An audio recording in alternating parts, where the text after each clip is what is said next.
जब से बीजेपी सत्ता में आई है तब से लेकर लगातार उनकी ओर से ये बयान जारी किया जा रहा है कि जो नक्सली है उनके खिलाफ कड़ा एक्शन करेंगे, किसी तरह की रियायत नहीं बरती जाएगी। और हम देख भी रहे हैं कि सत्ता में आने के बाद से लगातार यहाँ पर बड़े से बड़े एनकाउंटर हो रहे हैं। लगभग 137 यहाँ पर जो नक्सली हैं वो अब तक सरकार बनने के बाद से मार गिराने का दावा पुलिस प्रशासन की ओर से किया जा रहा है। लेकिन ये जो जिस तरह से यहाँ पर घटनाक्रम हो रहे हैं और लगातार ये जो कार्रवाई जारी है, कहीं ना कहीं नक्सलियों की बौखलाहट भी इसमें देखने को मिल रही है। लेकिन बौखलाहट की साथ ही साथ अब नक्सलियों की जड़ें जो हैं वो वाकई खिसकती नजर आ रही है। यही कारण है कि अब अपना जीवन यापन करने के लिए नक्सलियों को पैसों की किल्लत यहाँ पर होने लगी है। अब पैसों की किल्लत से जूझ रहे नक्सलियों ने क्या किया, एक नया पैंतरा अपनाया और उन्होंने बाकायदा नोट छापने की मशीन ले आई। नोट छापने की मशीन से 50, 100, 500 तक वो नोट छापते रहे और इसका शिकार हुए जो भोले भाले आदिवासी हैं। शिकार कैसे हुए? तो इस लिहाज से कि बाजार लगता है, नक्सली वहां पर जाकर ये जो पुराने जो ये नकली नोट है वो खपाते हैं और कहीं ना कहीं आदिवासियों को इससे काफी नुकसान उठाना पड़ रहा है, क्योंकि नकली नोट उन तक पहुंच रहे हैं।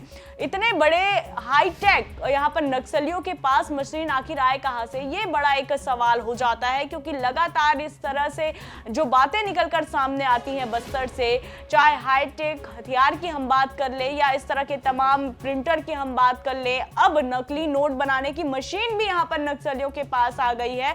और कहीं ना कहीं जो नक्सली हैं अपने इन पूरे मंसूबों को अंजाम देने के लिए आदिवासियों का, ग्रामीणों का इस्तेमाल जरूर करते हैं। हालांकि अब उनके इस कायराना करतूत का भंडाफोड़ हो चुका है और जो मशीनें हैं वो जब्त कर ली गई है। और इस पूरे विषय को लेकर जो गृह मंत्री है विजय शर्मा, जो लगातार नक्सलियों के साथ शांति वार्ता करने की बात कहते हैं, फोन पर बात करने की बात करते हैं, वापस उन्हें मुख्य धारा में लौटने की बात करते हैं। और कहीं ना कहीं उनके हर एक बयान में नक्सलियों को लेकर एक बयान जरूर होता है जिसमें वो कहते नजर आते हैं कि उन्हें एक ऑप्शन तो अपनाना पड़ेगा, क्योंकि नक्सलियों के खिलाफ लगातार ये जो एक्शन है सरकार का वो जारी रहेगा और तब तक जारी रहेगा जब तक छत्तीसगढ़ में ये जो नक्सली हैं वो खत्म नहीं हो जाते। तो इस पूरे मामले को लेकर विजय शर्मा क्या कुछ कह रहे हैं, सुनिए।